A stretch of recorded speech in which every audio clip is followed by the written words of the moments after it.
Hail, hail, the Celts are here, and what the hell do we care now? We're still top of the league, another game down, another 3 points in the bag, and it's job done and move on to the next one. And looking at the table as it's standing there now with 34 games played, 3 points ahead of second place, it certainly feels like bird's eye view. That's exactly what's going on as we lead in to having our first home game of the split at home to Hearts next week. Now, on the channel, we're actually giving away 4 tickets to Hearts this weekend. If you want to enter, all you need to do is hit the subscribe button and drop a comment on this video letting me know what your expectations are for the Hearts game. We're looking for a score prediction and a man of the match. Along with 2 random comments we got from the Dundee preview last weekend, we'll be announcing 4 winners on the CSC live stream that we do on Thursday night. So hit the subscribe button, get into the comment section on both videos for your chance to win one of 4 tickets that are up for grabs this weekend. But if we step down from that bird's eye view of the whole situation at the moment, you watched the Dundee game, you caught the highlights, you were at it, it will definitely feel, coming away from that game, a big case of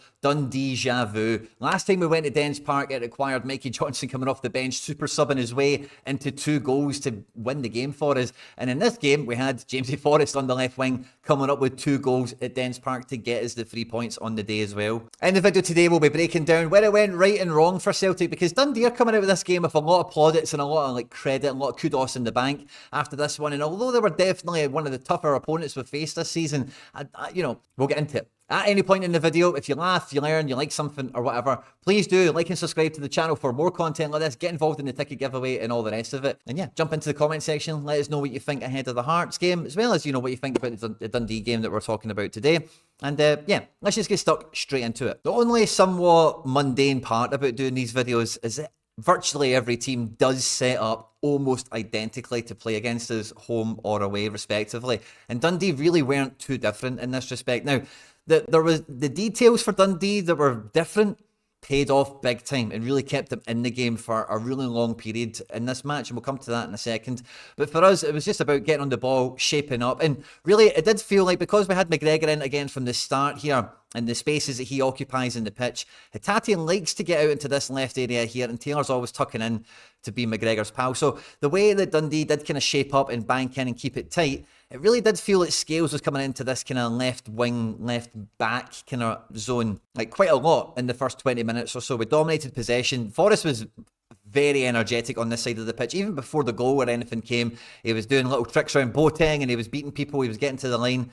He was playing good passes, good interlinks as well with Hatate and Taylor. And we've seen some really good opportunities here for Kuhn to, play some balls into the box and be attacking and be dangerous himself. Because a couple of times, I'm sure it was in the first kind of half an hour or so, he found himself one-on-one, and one-on-one with this guy here, he was threatening, he was dangerous, and, he bought us some stuff. Corners, free kicks, got some crosses away. Ultimately, that was kind of where Kuhn's match kind of ended. But again, we've seen some of those glimpses of, what he can offer and how he can threaten teams and how he can be a real asset to us. But whether it be Forrest or Kuhn, we were looking to try and play out wide and try and get the wingers into the box to try and find the likes of Kyogo, O'Reilly, Hatate even getting involved in some of the attacking play as well. And in the first 10 minutes, we even seen McGregor popping up the first 20 minutes, maybe a second time. He's quite high up for the opening goal. So yeah, maybe like 2 or 3 times we do see McGregor getting into this kind of zone in the first half. But basically for the first half an hour, you know how this game kind of goes if you watch Celtic. We get the most amount of possession. We try and pick the lock. We try and get some chances created. We start to get some passing and moving going. And then it just takes somebody to grab the situation by the scruff of the neck to make something happen. And we get that for the first goal, basically. Dundee are camped in. Scales is out here on the left-hand side. Forrest is in and around this area here. I think the ball is just broken down because McGregor and Taylor are both quite high up in the defensive line up here. And it's a wee ball inside, it's nothing special. Scales to Hatate, and then Hatate just coming on the front foot, travelling through, and then just looking to play that line-breaking pass into Kyogo. Now, for me, this is another good example of one of the pet peeves I've had with Kyogo this season, is that he's like a little bit too selfish for me. Yes, he's supposed to be the finisher and the goal scorer and all the rest of it, but this is at 0-0 in the game, and I've not got the Dundee team completely lined up as much as they were, but we've got possession at the edge of the box. Hatate's just broken through play, fired the ball into the striker.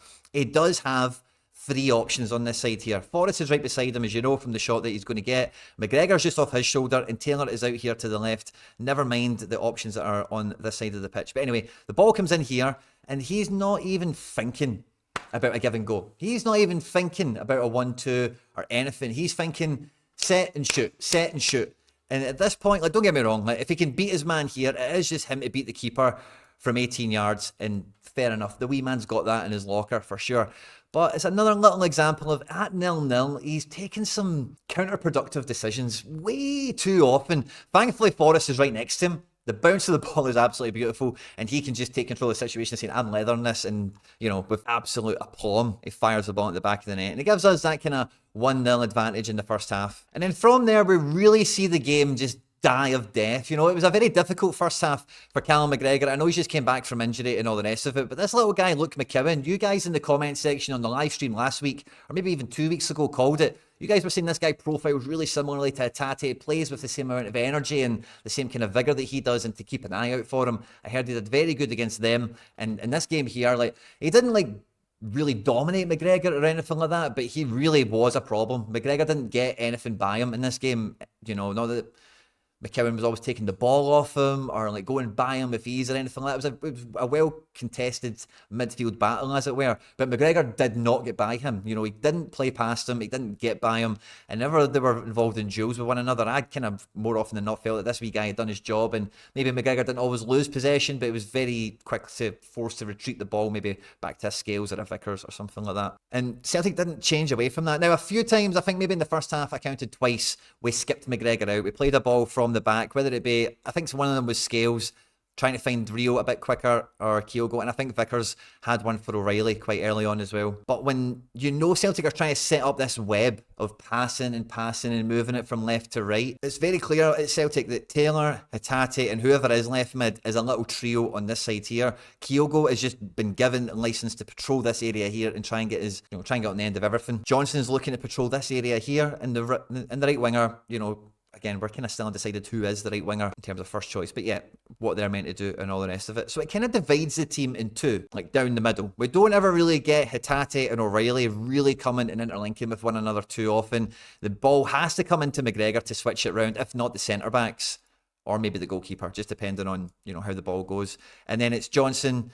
Is O'Reilly in the right position? Because O'Reilly might get into this kind of zone here. You know, he might, you know, stray across that line to, you know, maybe try and get the most of something. But can Johnson get into that space here? Where's Kuhn? Can they play together? Has Kuhn maybe been tucked into this zone here? He does like to come inside as well. And it's a different thing. So it's not even totally symmetrical, but it's a very clear divide in the team between left and right. And this really does pick up from some of the stuff we've been chatting about on the channel for the last week or two, that McGregor, unfortunately, doesn't bring the same balance to this midfield that Iwata does. And, you know, I do think that all the strengths that you can get from McGregor, especially in a game like this, it really did feel like he was out there to really, you know, put his stamp on the game, actually contribute something. We did see him get into the box, you know, a couple of times in the first half, and I mean like 2 or 3. But we don't always see that from him that early in a game. And in a game where we know we're going to get like 70% of possession, having him as the third midfielder, if we are going to use him effectively in the final third, I can get behind that, because we don't need that many defenders, you know, in theory, against a lot of these teams that are going to, you know, defend so deep and only attack with 2 or 3 guys.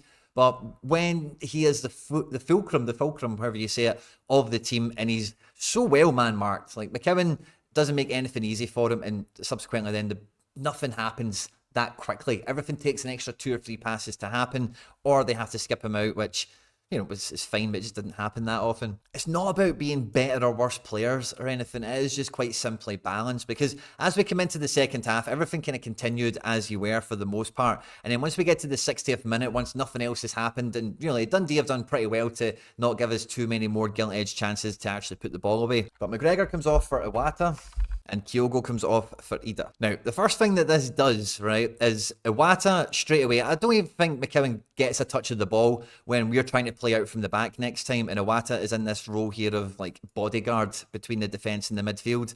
And honestly, after a couple of times of him bouncing off him and thinking, I'm not going to get any change out of this guy, he just drops straight back into the midfield. And then what ends up happening after about 5, you know, maybe that's been generous, but let's just say after about 5 minutes of Iwata and Ida coming on, is it's the team is split just like it was before, but it's more in half this way, horizontally, vertically. Don't know how you want to think of it as, in the sense that like Scales and Carter Vickers are still defending. Iwata doesn't go high. He doesn't want to be involved in the build-up play at this moment in time. We're winning 1-0, and instantly you really do feel like the attacking, like all the guys, you know, the front side of this kind of moat, this kind of wall that's across the pitch now, have a lot more freedom to drop into the areas that they're going to be effective in. We see O'Reilly and Hatate get rather close together and actually play some intricate passing. We see Johnson and Kuhn continuing, but it didn't really progress too well on that side of the pitch, to be quite honest with you. It was still the Forest show over here with Taylor and Hatate coming in. And Ida, like own goal aside or whatever, he kind of did for the most part what you would expect.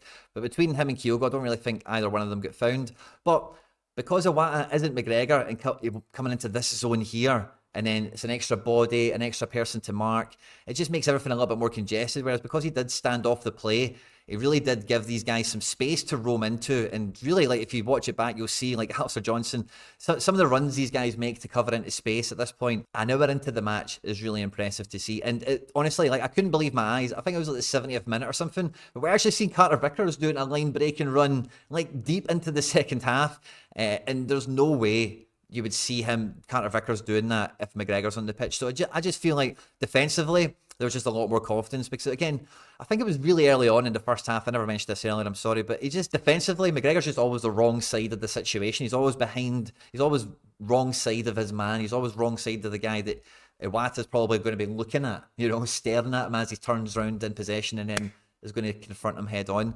So I think when you've got that kind of nullifier there, it not only kind of frees these guys up, but maybe then, because again, football's all about risk and reward. At certain cases, it's not always about, all right, you can only pass left and right and you can only pass to him. Sometimes you need to see, do you know what, this guy's actually 2 yards out where he should be and he's a bit gassed. I'm just going to actually run into this zone here and make all these guys shit the bed. And then maybe someone will make a run, I can play a wee pass and, something can come off the back of it. This wee guy McCowan, who was joining this to make this like a free press up the top, he's now retreated right back, and it's, as the game goes on, obviously they just naturally do that anyway, but it really takes out a little bit of that pressing ability that they think they might have coming into this game if we are going to try and knock it around the back from left to right, if it's kind of crowded out in one side here. And then at the end of the game, we see Palma come on for Forest after Forest gets his second goal. And by the way, for Forest's second goal, Hatate has not been awarded an assist for that. I think that's pretty criminal statistically anyway. I suppose it's quite generous that Kyogo's getting an assist, so it's maybe a wee bit of assist karma out there for the Celtic players this week. But when Palma comes on, Mr. Statistic himself, goals and assists per minute and all that good stuff, you think, right, this is a game where he should be showing, I'm better than 32-year-old James Forrest. I'm the number 7. I'm the big summer signing. And he's definitely really trying. Like, he's 100% giving everything he's got. But he tries to shoot from 25, 30 yards at one point. It's not that far away in the grand scheme of things. But again, at that point, I think it might have been 2-1. Yeah, it probably would have been. Yeah, it was 2-1 2 minutes after he came on the pitch. And it's just similar to Kyogo. It's just some really counterproductive, if we weren't winning games and we weren't top of the league, you would call it detrimental, play in the attacking phases from some of these guys. And Palma, it just seems to be something he's really struggling to iron out. I know he's on to prove a point and he wants to grab a headline and show, see, I can do this. I can shoot from 30 yards. That's how good I am. I get that, pal. But first thing you need to show right now is that you can beat a guy. You can deliver balls consistently into the box for whoever you're playing with. And you know what? Yeah, if it does come back to you in this zone here, we've all seen enough from you now, mate. We know you can find the back of the net in enough decent positions. We back you to do that often enough, but it's the rest of the stuff. We need to see a bit more of that. And Nicholas Kuhn, again, just to reference him, again, I think as the game went on, he impacted the game less and less. And that was just more a case of, I say, crowds. He just doesn't really seem to do well in a crowd, in terms of getting around.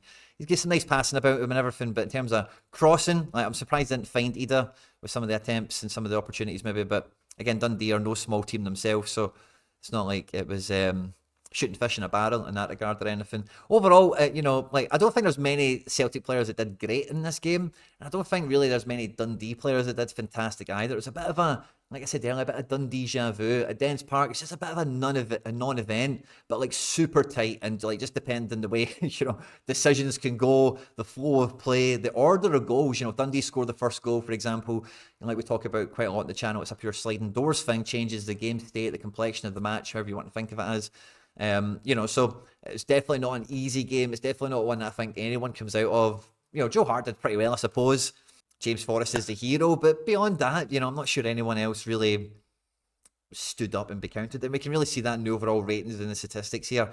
Other than Forrest, Kyogo with his lucky assist there, no one else really done anything great. The centre-backs got a lot of passing statistics in this one, and Kuhn got some decent points, it looks like, for Yeah, 2 shots on target, 11 balls into the box. So the benefit of him playing the full 90 minutes, that's a good amount of supply, by the way. Jules won and lost is a net 0, basically. So that's kind of a little bit of whatever. But yeah, definitely some green shoots of progress. And alongside Kyogo, I think that is like where we're playing the front three at the moment. And it's still this left wing position that is the big question mark. Forrest is really making the position his own.